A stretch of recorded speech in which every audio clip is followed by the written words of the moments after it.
Shall we begin? Why not? Welcome to Frankie Sense and More. It's like she's got a whole lot of goodness for you with a little bit of sass. Frankie, did you just say... She sure did. Not to mention, along with... Whoops. Join us now as Frankie Picasso and her new co-host mix it up with authors, musicians, and interviews with world-changing people. Let's begin now. Okay, let's begin now, because it only makes sense. Hello there, and welcome to Frankie Sense and More. I am your host, Frankie Picasso, and I am so glad that all of you are joining me today. Well, I have to tell you, I have two amazing guests. I am so excited and can't wait to speak to both of them. They are doing what I refer to as God's work. It's the first time I've ever said that, but it just came to me. I don't know why. They're two scientists. They're both conservationists. They're dedicated to preserving a species that is endangered and could very well be gone in our lifetime. Really important work. Now, I found out about them through a common friend, Peter Gottsman. Peter started an organization he calls ES Revenge, or Endangered Species Revenge. Kind of funny, right? Well, he's got a background in marketing, and Peter thought that with an added dose of humor, it just might make donors pay attention to the plight of endangered species. You know, I think he's onto something. I know that many of you worry about wildlife and think, oh, that's terrible. Why doesn't somebody do something? Well, today you're going to meet two someones that are doing something. But you know what? It takes money to continue to do this work. The animals can't pay these guys. They can't put money and food on their table, but you can. And luckily, there are people like Peter who understood that and are helping. You know, this is exactly why I started the Good Radio Network.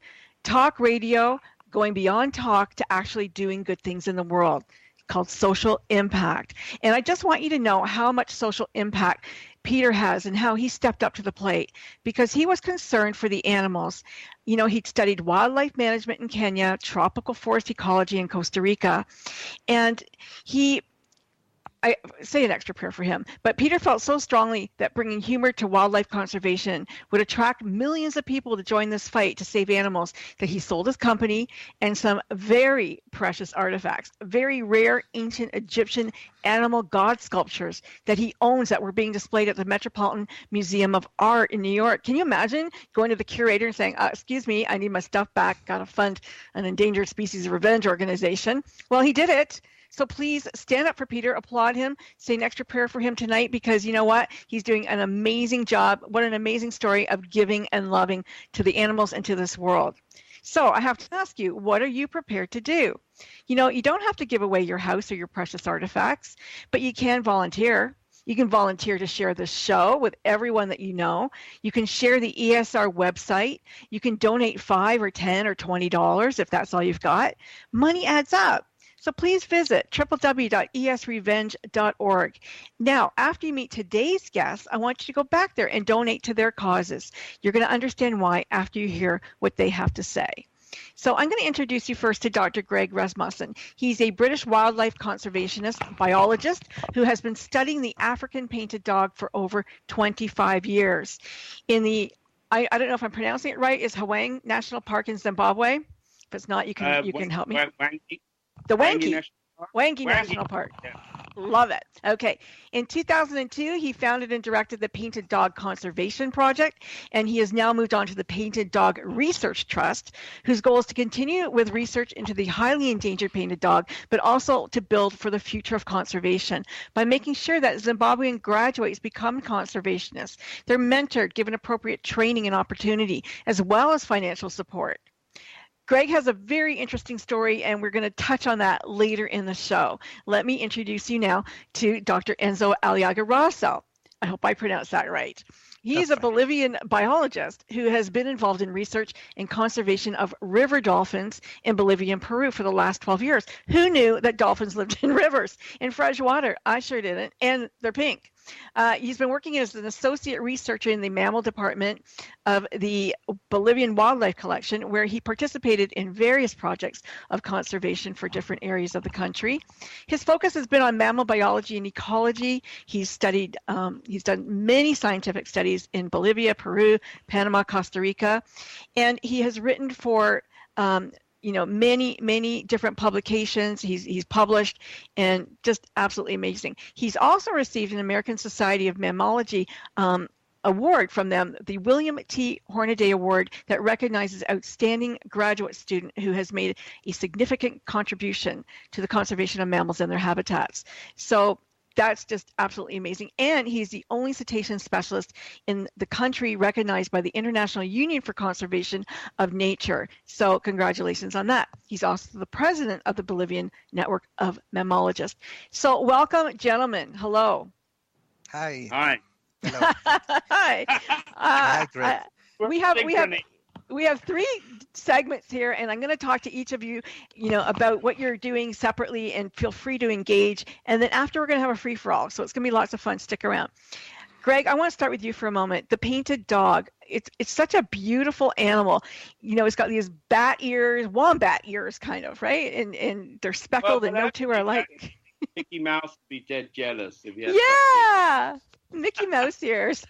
I mean, they've got those beautiful Mickey Mouse ears. But when I started 29 years ago working with the dogs, they had no voice, they had no friends, they were just perceived as a predator and vermin, and I'm going, but guys, this is the most beautiful animal that's got an incredible social system, and hey, they're endangered.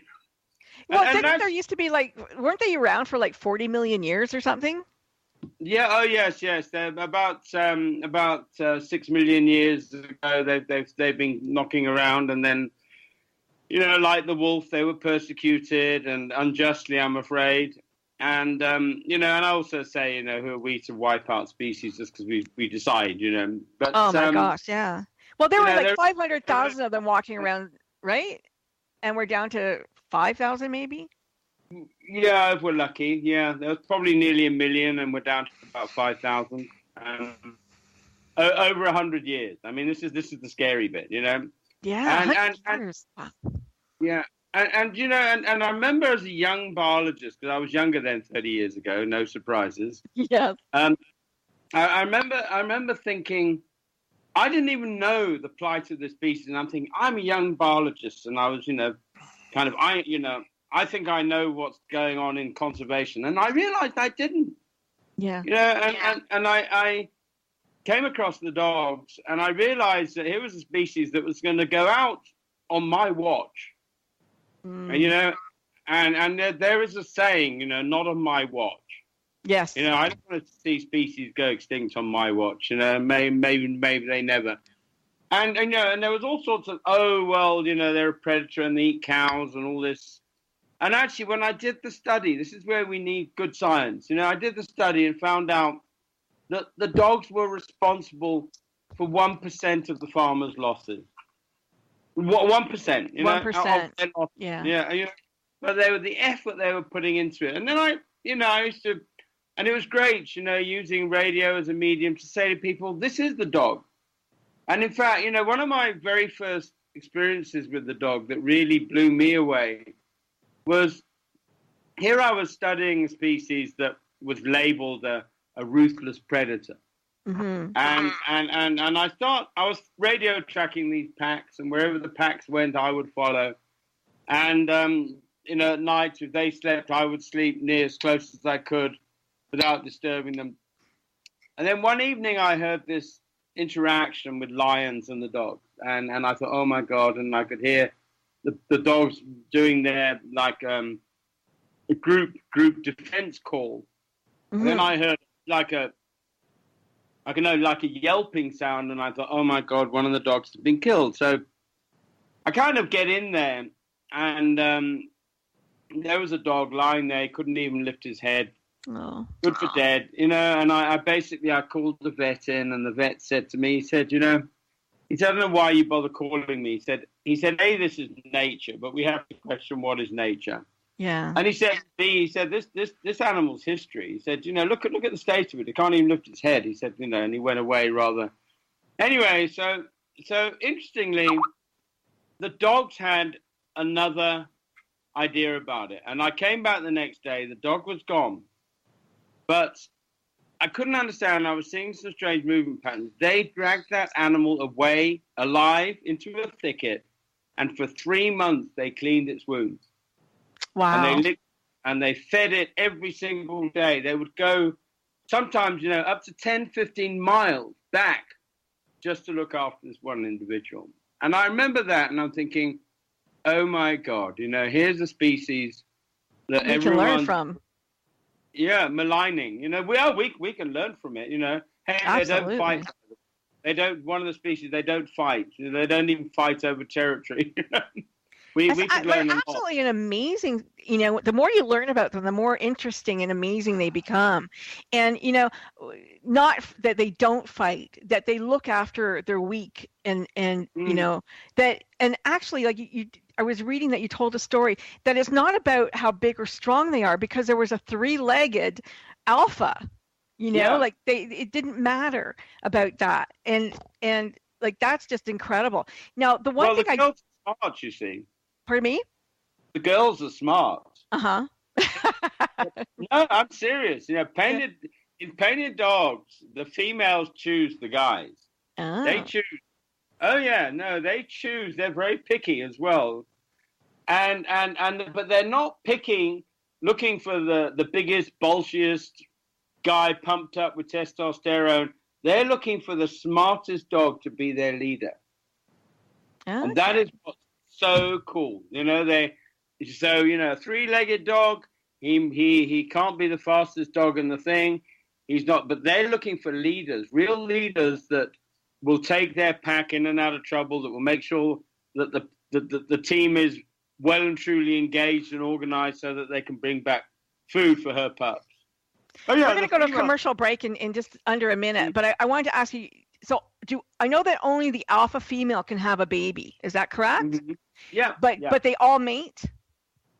No, only the alpha female comes into estrous cycle. Okay. And then all the other females remain under estrous suppression. But right.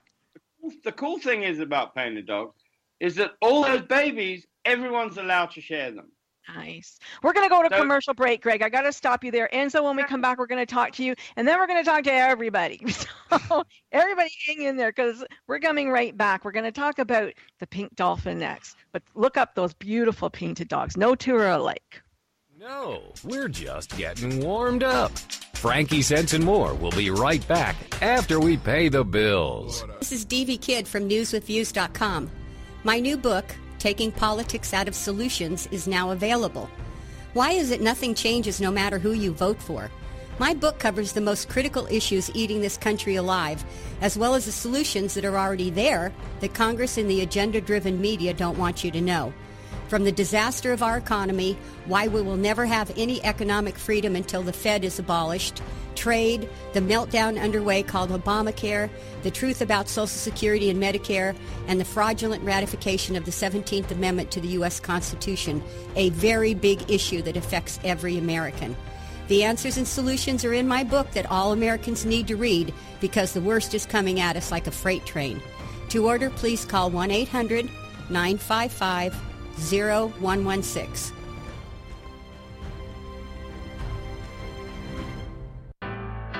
This is the TogiNet Radio Network, broadcasting quality programming to the world.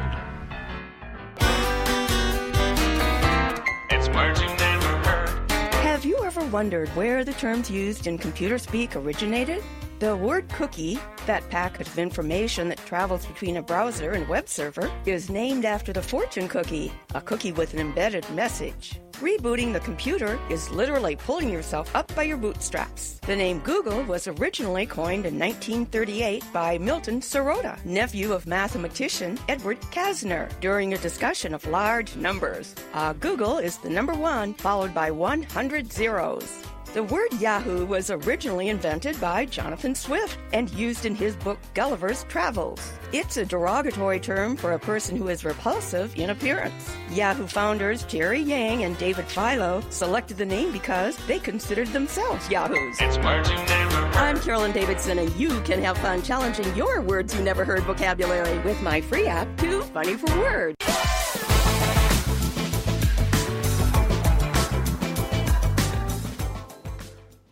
And we're back. As promised, Dr. Enzo Aliaga Rossel is with us, and he has been working for about 12 years with the river dolphin. It's a pink dolphin, and it only exists in Bolivia. Welcome.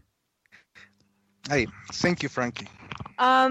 So the problem with the river dolphin, well, first of all, I've never seen a pink dolphin. Can you tell us a little bit about how did it come about? Where did it come from? Well, the Bolivian pink river dolphin is a different species from the river dolphin from the Amazon that you can find in Brazil, Colombia. And it comes like 5 or more millions years ago that all South America was flooded. Okay. By a big ocean. So that's when the ocean dolphins came into the, let's say, mainland. Mm-hmm. So after that, when the mountains are growing and the rivers start taking place in its place, like the Amazon River changed the site, used to flow to the Pacific, now flows to the Atlantic. But these dolphins get trapped and they have this new environment, no competition, and they start, being unique for the area. Mm-hmm. And then most of them, they came in, some group was maybe so far from the mouth of the river that they stay here in Bolivia. So how did they go from saltwater to freshwater? Or can they do both, or are they strictly freshwater now? It took millions of years until all the physiology, start adapting. But anyway, they are mammals, so they need the air to breathe and fish, so they don't. They are not affected too much by the water. That's why you can find it in different types of. How big would they be, like in compared to other dolphins? They are quite big. They are the largest river dolphins. They could be like, let's say, up to 6 feet. Wow. 2 meters. Yeah, they can be pretty. You've saved recently. You saved like 28 of them because of what, dams or they got clogged in the rivers by nature, or something happened, or what happened? That happened years ago. We've been informed that some population of the river dolphins were trapped in a segment of a river. Mm-hmm. What happened is a series of events. It was all the area is changing for agricultural business. There are huge areas being deforested. And they're changing all the channels, and they need the small streams to water the crops, and they keep doing these amazing and huge changes in the environment. So then one day it was like an extraordinary rain in the Andes, and they like drag a lot of sediments and sand and dirt, and they blocked one of the small streams that they were going to the main stream, to the main river. So that's how they trapped. And it was impossible, to remove all this dirt and all these sediments. It was like 1 kilometer long. Oh, wow. So that's a long, yep. Yeah. And it was more than like 5 meters high. Oh, wow. So, yeah, so that was, they couldn't jump it, they couldn't do anything, yeah. Or to open it again, the channel. So we did some evaluations in the area, some surveys, and we were like, maybe there are 12 or maybe 15. We were not sure, because if they were trapped, it was like a kilometer. Yeah. The water is still muddy, very, it's like a. So you couldn't see in the coffee in the with milk. Yeah, you cannot see. That's why they are adapted also for this type of environment. The eyes are very small, but the sonar is very sophisticated. They have to go through these muddy waters, very dark.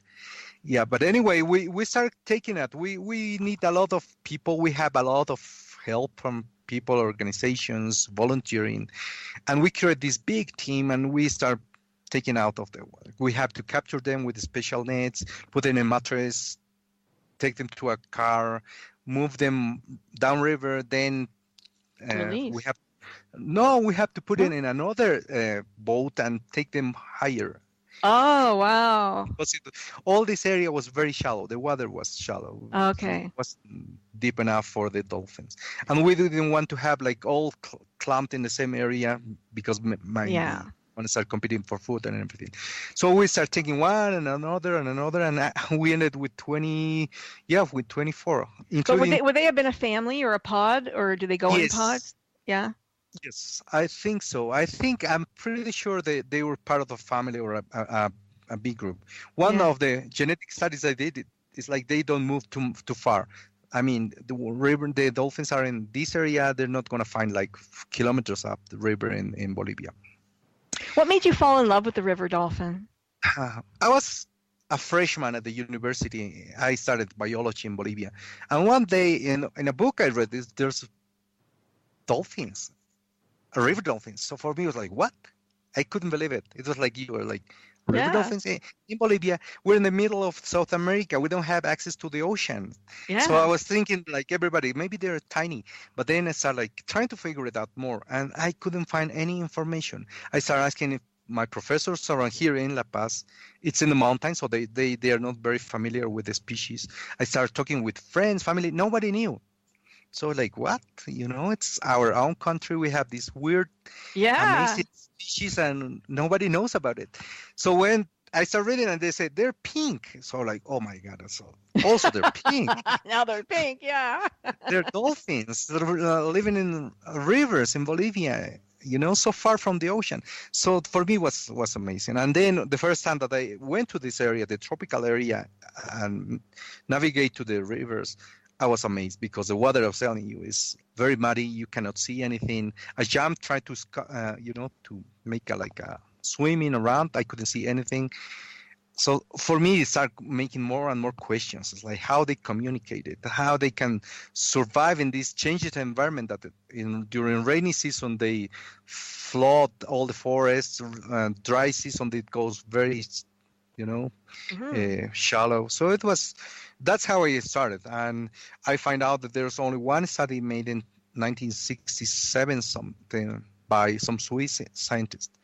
So I started with the basics, and I started doing basic ecology, like how many they are, where they are in a specific area. But then I find out all the threats the species is suffering, and there are too many. It's not like they can move away if something happened Right. to their environment. They're trapped in these small streams or big rivers, but still they're very So vulnerable. as man and the environment and is affecting them, what do you have a plan for them? Well, we did a lot of conservation actions, actually. I'm very happy about that. I'm very proud of that because now still you go to some cities, and especially in the mountains, very high, they don't know yet about the dolphins. Mhm. But now you can see sometimes in a commercial, or you hear in people talking about that. And we have a lot of environmental education in the area with kids. I wrote a small booklet for kids, and that type of education, I think, is going to change some perceptions of it. We have a national action plan. The river dolphin was declared a few years ago like heritage Mhm. for Bolivia. So I was very proud of that. But still, you have all these titles, all these good things on the dolphins, but there are no money actually to start doing any kind Yeah. of research. How? Most of the Sorry, I just wanted to know how they change color. Oh yes, as I was telling you, it's like humans. When you do a lot of exercise and you start running a lot, your vessels, your capillaries goes to the face and near the skin, and you get the red. Right. Some people get really red, others not so bad, or it depends Yeah. on the tone of your skin. It's exactly the same with the dolphins. Okay. So you can see some kind of whitish swimming around, and suddenly they start doing a lot of exercise, fishing, hunting, or playing, or mating, and then you can slightly see how they change the coloration. Even they can be almost neon. It's so intense, so pink. That's Wow. amazing. Not And all, of course. Is their language the same as other dolphins? Like when they talk, does it sound the same? Last year in October, I just started with the study. I just started trying to understand the acoustic of the animals. I have a student that's going to be working with me, and basically we identified some basic sounds right now, but still we need to make a lot of field work yet. Right. Yeah. And find out. So interesting. Because, yeah, sorry, it's like how they the mother is going to teach the baby how to swim, what dangers to avoid, going through the forest, or avoid piranhas, or maybe how to kill piranhas because it's their favorite food. Is that their, like, what, who hurts them? Who are they afraid of? Or who's a predator towards them? When they're baby, they're very vulnerable. So it's going to be jaguars and big alligators, caimans. Oh, because they'll swim in the river, the big Yes. cats. Oh, wow. Yes. There are some reports that the jaguars can jump and kill babies. Holy. I never saw that, or I don't have like the concrete evidence, just people tell me. But with alligators, we find some, and also anacondas, right? The big snakes, aquatic snakes of the Amazon. Wow. That's scary. Have you seen an anaconda? Oh, yes. Yeah. They're not so bad as the movies. I like that. And so the babies stay with their mom for about a year? Just like, they're going to be nursing about a year. Yeah, wow. Because when we captured these individuals, the babies didn't have the teeth yet. They were like just milking. Yeah. What I'm guessing is like once they have this, they're going to start up to 2 years with the mother. Okay. And maybe a little bit more, because we saw closed mother with a baby and a juvenile next to them. So maybe the baby stay with them. Yeah. And so they'd stay as a family in a pod, probably. Yes, especially the mother and the babies, and the babies are so cute. You have Are no they? idea. Oh my gosh. So they're gray, completely gray, dark gray. Yeah. They're like, especially when they are like less than a month, they still need to learn how to swim. So you can see them like the babies very, when they start walking, barely walking, it's exactly the same with them. Very, oh my gosh. Very You'd goofy. think that they would know how to swim, but they have to breathe air. So And they learning that, and the mother pushing them a little bit, and then sometimes they're alone, and you can see more time in the surface. Yeah, like a little bit goofy swimming. It's how so cute is that? Enzo, we're going to go to a commercial. I got to stop you. When we come back, Greg, I bet you have some questions. And I got questions, and we want to talk more about the painted dogs and the dolphins. And don't go anywhere because we're coming right back. Listen, while we're away, go and visit ESR or esrevenge.org. Check out the stories. Look at the videos. Go to the Good Radio Network, and I have the videos on there. You can see Greg. You can see Enzo. Warmed up. Frankie Sense and More will be right back after we pay the bills. It's words you never heard. Did Scotch tape originate in Scotland? Nope. The popular gift wrapping tape was actually developed right here in the United States. In 1926, the Minnesota Mining and Manufacturing Company, 3M, was being a bit rapacious, trying to save a little scratch or money, and started using a cheaper adhesive on their sticky tape.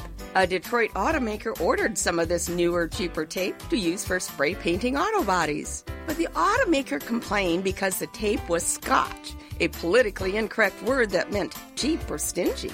While the tape didn't have the adhesion to satisfy the automaker, it was hardly a Gifu-jet. That's an unnecessary thing. It had many other uses, as we all know. So the tape was kept in production, and the name Scotch just stuck. It's words you never heard. I'm Carolyn Davidson, and you can have fun challenging your words you never heard vocabulary with my free app, Too Funny for Words.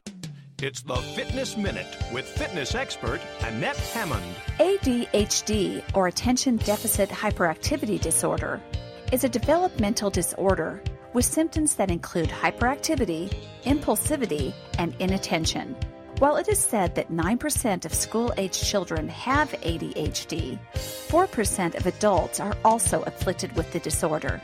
In children, it can interfere with academic or social performance, and with adults, it can hinder with work and personal relationships. NC State University states that exercise is a viable treatment for ADHD. Many studies have indicated that exercise improves cognitive function. Exercise increases dopamine and is an affirming force when it comes to ADHD. For the Fitness Minute, I'm Annette Hammond. Visit our Facebook fan page at Fitness Minute with Annette Hammond.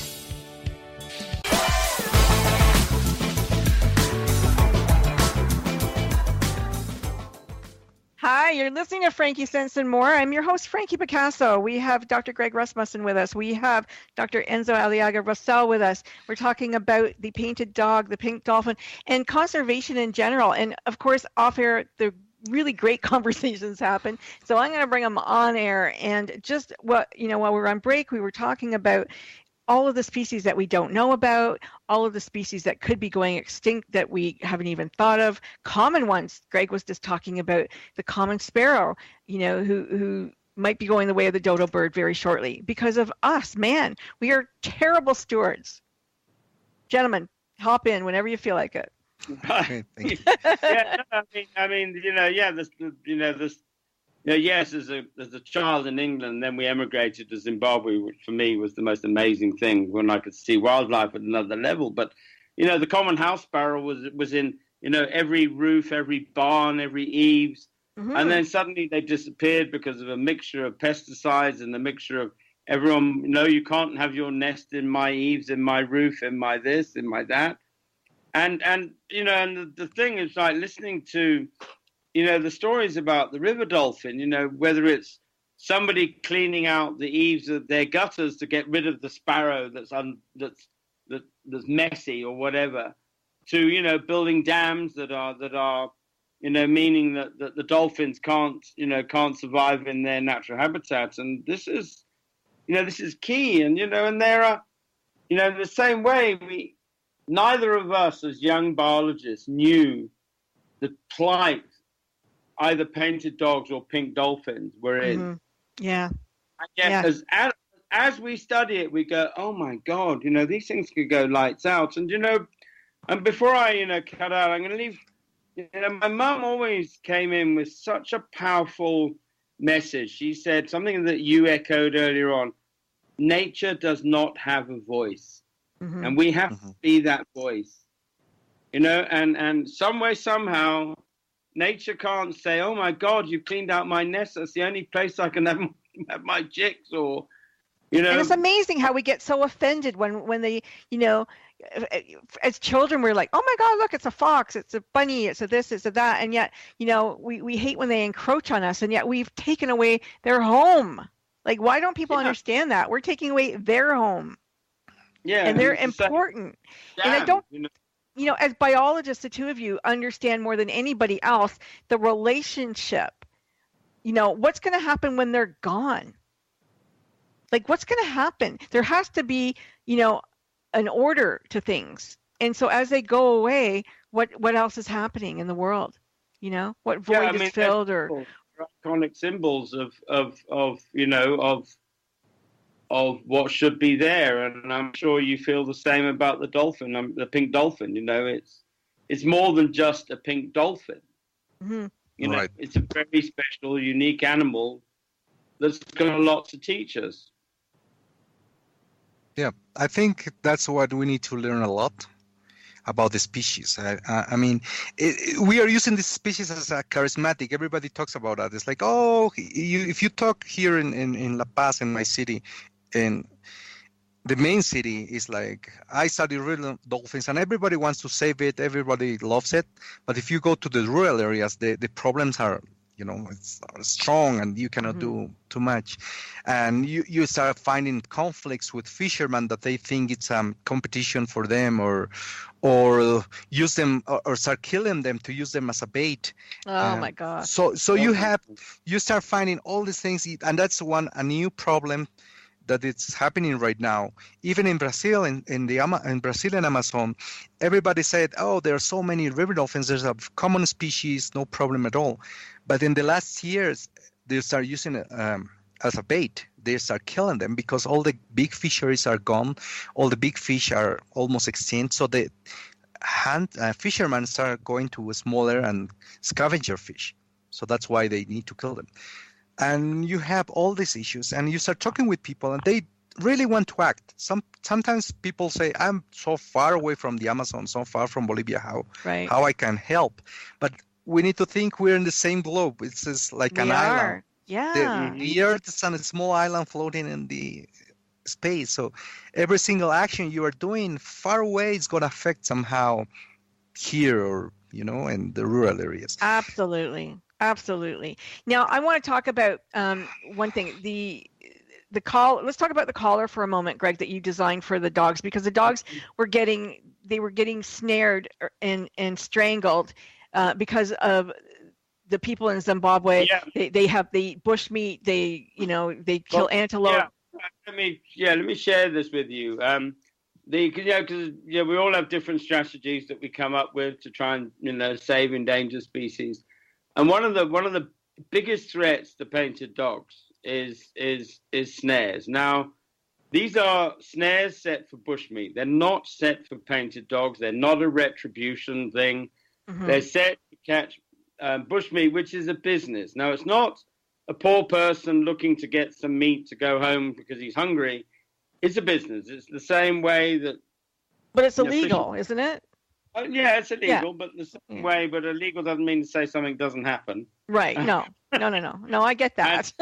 In the same way that poachers put nets across for salmon, they're not because they're hungry people. And many years ago, it's amazing how things evolve. And I had a dog that I put a standard radio collar on a dog, and it was the alpha male of the pack. And this is what really blew me away. And he got caught in the snare, and just by luck, the collar caught the snare up and entangled it.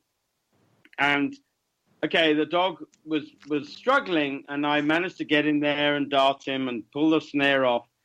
And the dog was so weak he couldn't even function as a pack leader. And the beta male, the number 2, this is what was so amazing, took over running the pack. And the second the alpha was better, the beta said, "Here we are, there's your position back." Instead of saying, "Oh, goody, you're man down, I'm going to take over." Right. But that simple event made me think, well, if that can happen by accident, maybe we can make this happen by force. Yeah. And every time you're trying to pull a cable along the ground, and it always snags in the stupidest little thing. Mm-hmm. You can almost have a clean floor, and there'll be one little obstacle, and that blooming vacuum cleaner, or whatever it is, always gets caught. And I thought, well, maybe we can use the same system and put little kind of hooks on the collar. Mm-hmm. And that will, if we can collar the dog, then the cable will get caught up in that. And then... then, of course, we have these ideas. So then, of course, we have to test them as scientists. So then a whole team has evolved because, then we've got to test them. So we need to bring in the domestic dogs, the working dogs for conservation. So domestic dogs, we have domestic dogs running through all our different designs hundreds of times to see which design was going to work the best. The dogs loved it because they just got a treat every time they went through, So, time number 1, oh, thank you very much. Or I get a cuddle, I get a treat or whatever. And there was no harm to the dogs. And these dogs would go through relentlessly. And we had different dogs from different, we had actually a company that did animals for adverts, was using the dogs called Joel Slavin's company in Orlando. And finally, we've come up with a design which we are just building now. And we're going to be collaring in the high vulnerable areas whole packs of dogs. And the problem for painted dogs is that the one thing about painted dogs, they're like the 3 Musketeers, all for one and one for all. Mm-hmm. If one gets injured, the others will not run away. They keep going like, how can I help you? How can I help you? And it doesn't matter whether it's a high-ranking dog or a low-ranking dog. As far as they're concerned, they're all part of the same team. And what happens is that if there's another 10 snares there, every single dog gets caught. Oh, so when you put these collars on, do they try to bite them off each other, or they're okay with it? It's unbelievable. I don't know what it is because that's the first thing you think. You think that you put a collar on. Sometimes when anyone who's got a puppy, you put a collar on a puppy, and sometimes he moans and he groans and he complains, and you think, oh my God. And, in fact, the first time I put one of my early prototypes on a dog, I was kind of a little bit concerned, and I changed a little few designs, and I put a longer antenna on the radio thing. And I could tell from the collar activity whether they were sleeping or resting, and I was sleeping or moving. Sorry, and I was getting different activity patterns from that collar than the normal collars, and I thought something's going on, and I nearly broke my vehicle to get into the bush. And what it was that the puppies saw the antenna, and they thought it was something to play with. And every time they tugged on the new antenna, it made the collar look like the dog was active, and I had visions that he was trying to tear. Do you ever worry that they're too tight, that they'll strangle? Oh, no, we have, there's a whole protocol. I mean, over the years, we never put a collar on a dog until he's 18 months old. Mm-hmm. And then even then we put it on loose because we know that the neck still fills out. Yeah. And this is all where science comes in. You do these things and, you get the data. Every time an animal's knocked down or, put a collar, you measure neck sizes, because these animals are our kids, Of course. And so do you mark the dolphins? Have you followed them from upstream to downstream, or do you know? Can you recognize them? Not yet. What people are doing is using a photo ID. Okay. They're trying to using some marks in the fin or stuff like that, but it's very, very hard. I was thinking to do some, radio tracking, but it's very invasive. You have to capture them, and and also technology is a little bit hard yet, because if you think it's water, and if they go down the water, and also you have all the canopy on top sometimes in a very small streams, and it makes things a tattoo would be good, maybe. Yeah, something like that. Something like that. With a glue or something, but still. Yeah, still. But yeah, exactly. There are so much to learn from these animals. I mean, Enzo's raised a very important point there, though. He immediately says, but it's invasive. You don't want to do that. Whatever we do in science, we really have to think, as biologists, what are we doing? Are we really going to, is the information we're going to get from doing what we're doing going to help save the species or the individual? Right. And if we can't honestly say yes, then we have to think very carefully. But photo ID stuff's becoming better and better, and it's like what they're doing with whales and. Obviously We're going to our commercial. I got to stop you. It's so fascinating. I don't want to, but we have to. But we'll be coming right back. It's our last commercial. Don't go anywhere. Getting warmed up. Frankie Sense and More will be right back after we pay the bills. It's words you never heard. I managed to run out of coffee again this morning. I didn't even have enough to make one cup.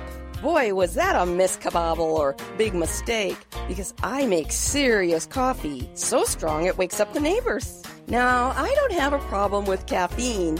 I have a problem without caffeine. I get wadgety and burkety. Did you know apples are more efficient than coffee for keeping people awake in the morning?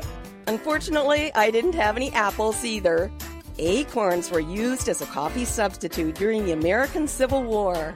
Without my hot cup of coffee in the morning, I'm feeling pretty squirrely myself. What do you call that piece of cardboard that wraps around your coffee cup to keep from burning your hand?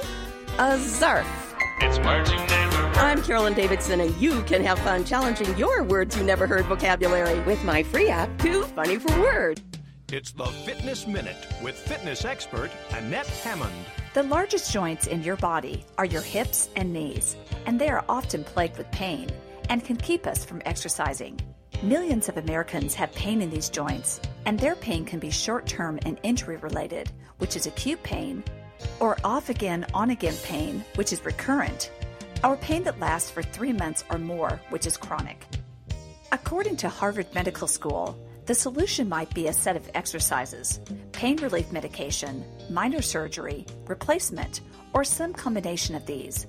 The bottom line is, if you experience pain in any joint, get it checked out by a doctor. Don't let pain and immobility keep you from exercising. Find out what the problem is, treat it, and get right back into the exercise groove. All the benefits of daily exercise lie ahead of you. For the Fitness Minute, I'm Annette Hammond.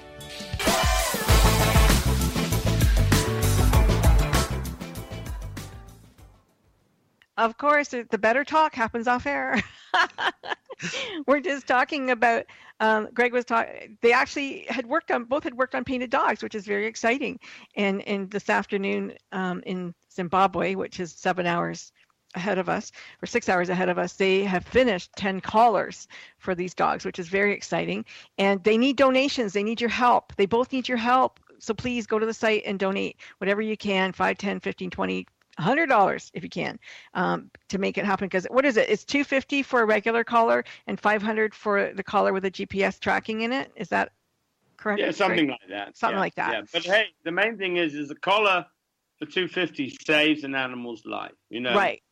You can help. You know, I mean, in fact, while we were chatting while the commercial radio break, you know, Enzo was involved in this project to do with the training of the domestic dogs and running them through the snares and everything else.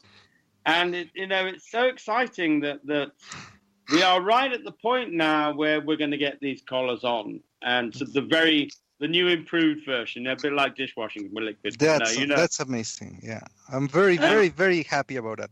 But if you think, Frankie, all the biologists, as I was saying, we live in this island. So yes. At the end, we ended meeting each other, involving, and everybody's trying to do the same thing at the end to save animals to live in a world in peace, where you can find the balance between wildlife and people, avoiding conflicts and all this stuff. So and your program showing this is amazing also because people can learn. So we need more conservationists. We need more biologists. We need people to, for you guys to get excited.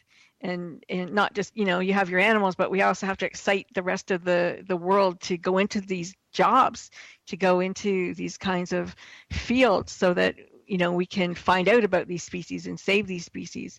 And you have to be passionate about it. And that's why, a lot of us, that's why all of us are focusing on the next generation.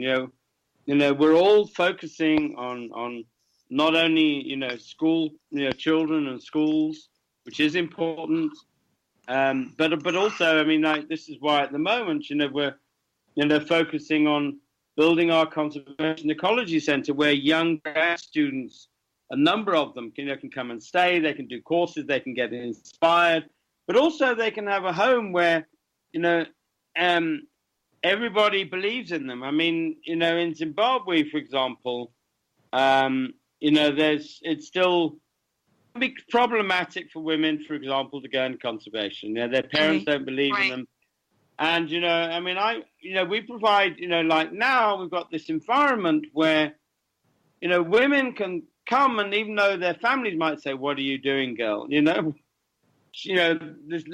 lady will be with other students going, "But we're all involved together," I interviewed the Black Mambas last week. They're anti-poaching unit, all female anti-poaching unit. Brilliant.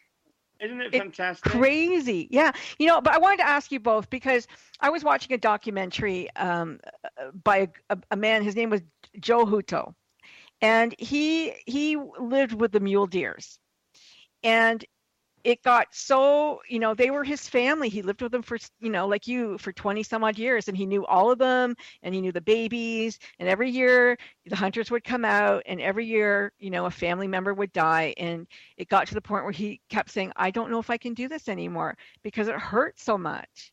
They became family, right? They became like your trusted puppy dog that you live with. And so how difficult emotionally is it for you too?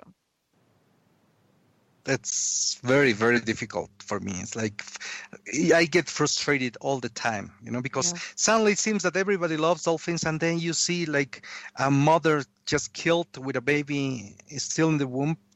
That breaks you, and you don't know how. Exactly. But then emotionally and I don't know. Sometimes it's like, okay, I don't want to deal with this. I want to live, normally. I don't need to fight with people or keep getting these bad feelings. But somehow I go back and say, no, we need to keep fighting. We need to keep doing for these animals. Greg said at the beginning, they don't have a voice. No. You can be the voice. Yeah. How you can help them, I keep saying in the cities, is like you can do it a lot. You can do a lot.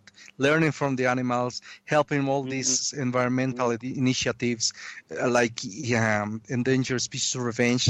You know, if you donate a little bit of money, you're making the difference. Like, it's not going to salaries. It's not going, to make you rich, Greg or of me. It's like I don't get money from this. Every single thing I'm doing for the Dolphins is for free, actually. And it's not easy, like, the work that you do. You put yourself in danger all the time. It's hardship, right? Yeah. I mean, Greg, you had a plane crash. We got to touch on that for a second. Because, you were a topic of a documentary. And your injuries, you broke both your femurs and pelvis. I had those same injuries in a motorcycle accident. I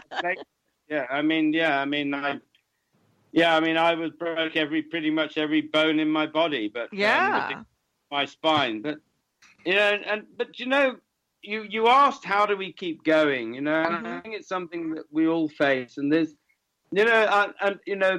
you say to yourself, well, maybe I should just get a regular job, as was said. But then you say, and a friend of mine put it quite clearly to me some years ago, and she said, you know what, Greg? She said, if you gave up working with painted dogs, and she said, if later on in your lifetime painted dogs became extinct, you would never forgive yourself that you weren't there fighting the fight to the bitter end. But also, how do you keep going? Because you're right. I mean, you see a pack of dogs wiped out. You see an alpha female die, and then you see all the pups die or whatever. These are things that animals intimately. You watch them 24 hours a day. Watch them grow up. And the way I deal with it, and I think maybe there's a lesson in it, is that we all get successes. I mean, it's like we heard earlier on about, moving big family of dolphins out of danger. And, I take those successes and, we get successes with painted dogs, like when I stop the ranchers from shooting the dogs and, and we take those successes and they become my candle. They become my light.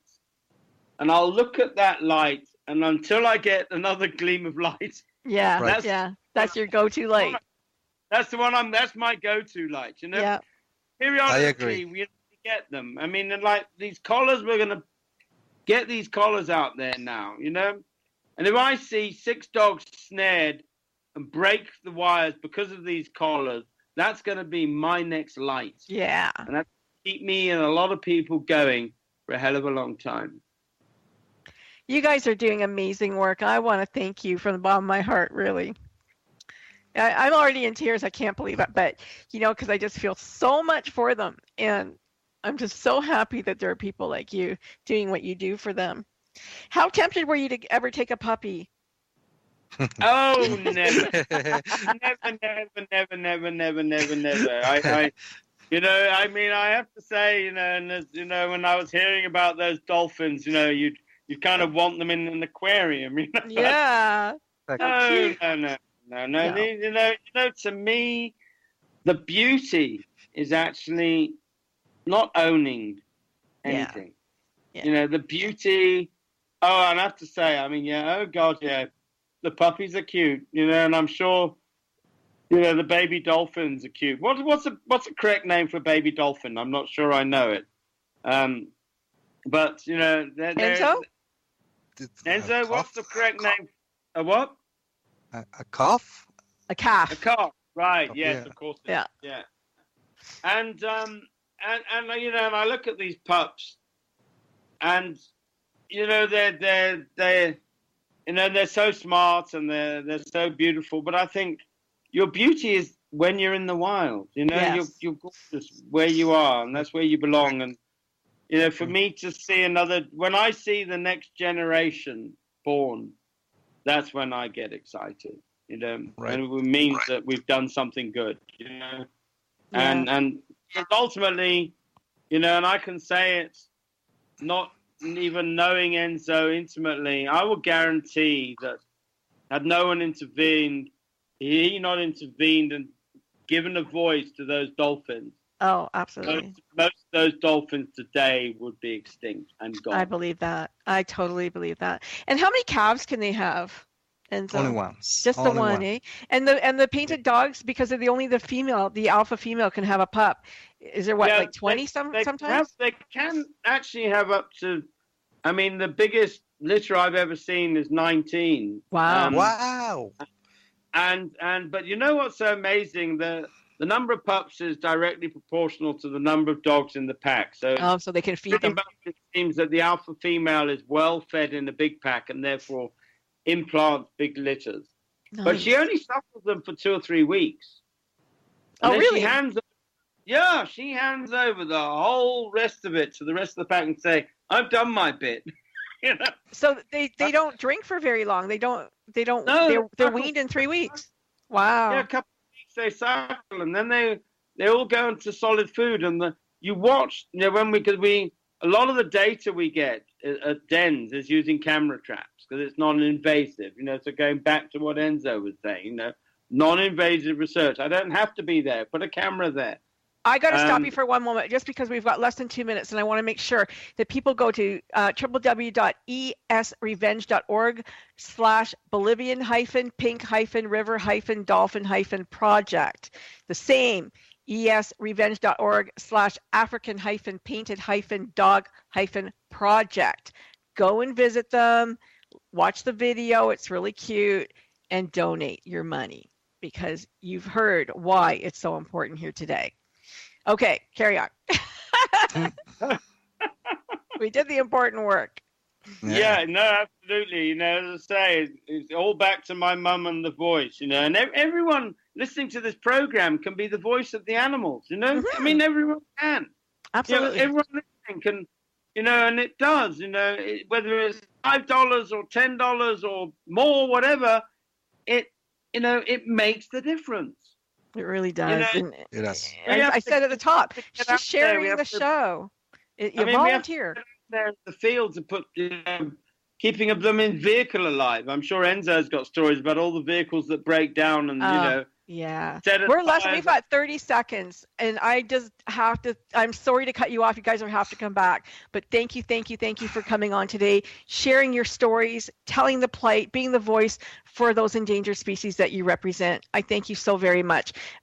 So remember, the painted dog, the African painted dog, the pink dolphin, river dolphin. Wow. Go and save them. You can do it. We can do it. They don't have to go in our lifetime. They don't have to go ever, but they don't have to go in our lifetime. Be their voice.